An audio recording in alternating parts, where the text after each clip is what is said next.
All right, Mackenzie, thank you. Well, this week, new polling shows Brandon Scott pulling ahead in the race for Baltimore City Mayor, but a closer look at those poll numbers shows his lead dissipates among a key demographic. Fox 45's Rebecca Pryor explains those results tonight. Rebecca. Yeah, Maxine, compared to the last Goucher poll that was released in September, support for Mayor Scott has skyrocketed. He's gone from expecting 27% of the vote to 40% of the vote in just a few short months. But that support also appears to be deeply divided when digging deeper into the data.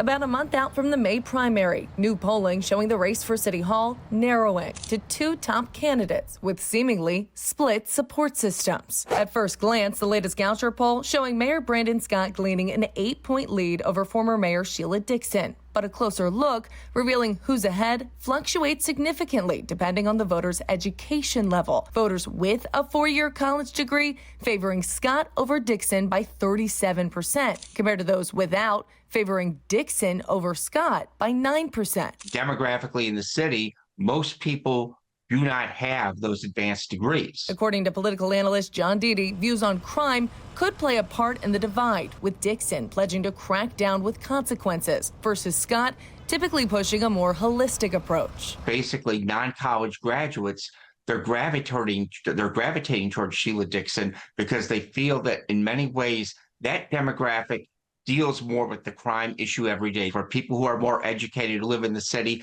may live in better neighborhoods to where the crime issue is a little different. Similar opinions. This is significant. Echoed on Baltimore's talk radio Thursday. What this tells me is that Mayor Scott is very much out of touch with the core of Baltimore City, but he highly resonates with a segment of Baltimore City. And I would argue that in most of these cases, these are people that are largely insulated from the consequences of weak on crime policies. This is 88% of those surveyed saying crime is a major issue, and 67% saying Baltimore City is not tough enough on crime. The survey also taken before City State's Attorney Ivan Bates endorsed Dixon, saying Brandon's progressive policies are preventing him from getting quality of life crimes under control, potentially causing more votes to sway before Election Day. I think that could change things somewhat because Ivan Bates in that poll had like a 69% popularity favorability rating, and that's always a big help.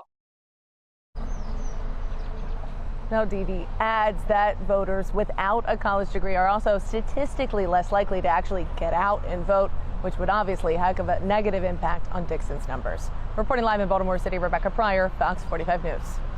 Rebecca, thank you. And I'm Kai Jackson. Thank you for watching. Here's another video to watch. Also, please take a moment to subscribe to our channel.